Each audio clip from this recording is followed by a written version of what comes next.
munaasabad ciyaareedan oo lagu xusayay looguna ducaynayay allaha u naxariistay Jamaal Soofe Yaasiin oo ku magac dheeraa Gadari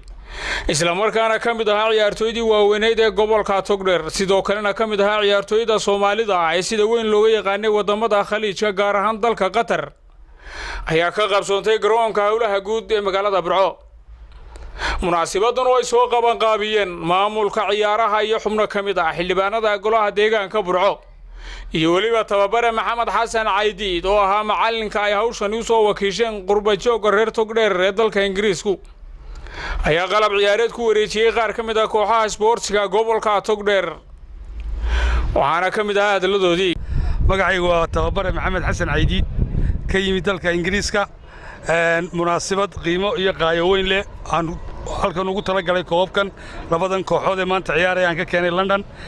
munaasabadaas oo ah aan u dhigayno halyeeyii weynaa ee magaca iyo qiimaha iyo qaayaha ku lahaa gobolkan Jamaal Soofe Yaasiin Gadari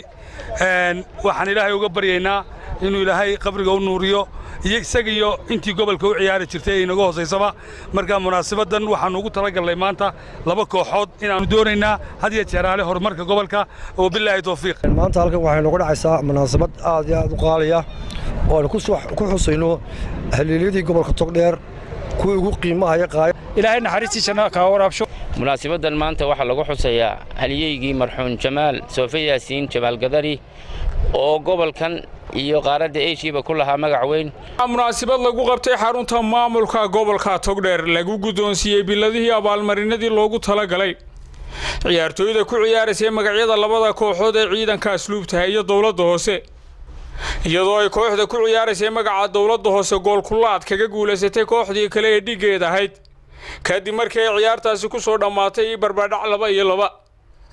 ugu dambeyntii waxaa xusuus mudan khudbadii ay goobtani ka soo jeedisay wasiirka wasaaradda arrimaha bulshada iyo shaqo-gelinta Somaliland Marwoohinda Xirsi Jaamac Gaani oo ahayd mid ku qotonta aboholiyo oo xasuus beer qaadan oo ku kaliiftay inay hayn kari weydo ilmada ka soo burqanaysa dhaayaheeda kadib markii ay xasuustay guulihii taariikhiga ah ee u horseeday gobolka Togdheer berisamaadkii xilligii tartankii goboladii Soomaaliya Jamaal Gadari waxaana kamid ah hadaladeedii xasuusta aawadeed waxaad moodaa inaan ku qiiroonayo waxay ahayd aniga markii ugu qiimaha badnaa ee aan ka xasuusto horta waxaan kamid ahaa dadkii daawin jiray ciyaartiisa Allah u naxariistay Jamaal Gadari runtii maalintaas waxay ahayd maalin aad u qiiro badan oo dhammaanba bulshada reer Togdheer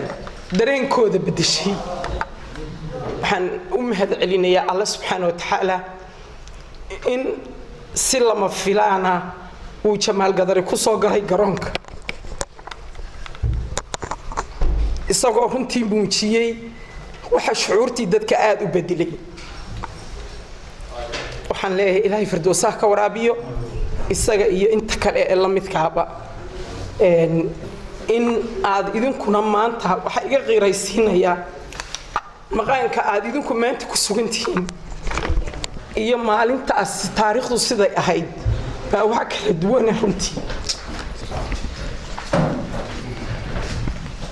waxaan leeyahay dhalinyarada reer Burco waxaan idin rajaynayaa inaad ku soo noqotaan maqaamkii aad lahaydeen